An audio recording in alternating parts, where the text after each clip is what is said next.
Sa ating mga kababayang OFW netizens na naghahanap ng pahingahan or matutulugan bago or pagkatapos ng inyong mahabang flight, especially yung may mga connecting flight pauwi ng probinsya o di naman kaya galing ng probinsya at papuntang abroad at naghahanap ng matulugan na safe at hindi nalalabas pa sa NAIA Airport. Check this out! Ito ang The Wings Transit Lounge na matatagpuan sa NAIA Terminal 3 mismo. Nasa 4th floor ito behind McDonald's at accessible ito para sa mga passenger at non-passenger dahil nasa public area sila just outside the security area.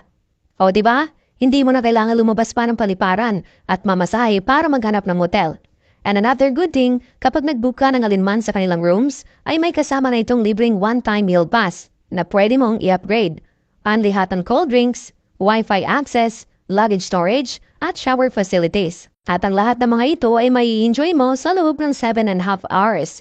Pagdating naman sa room choices, marami kang mapagpipilian. Merong capsule room for one person for 1,400 pesos, twin room for 2,500 pesos, at family room for 4 sa halagang 4,000 pesos. At meron din silang lounge seat for 1,100 pesos, food spa at massage.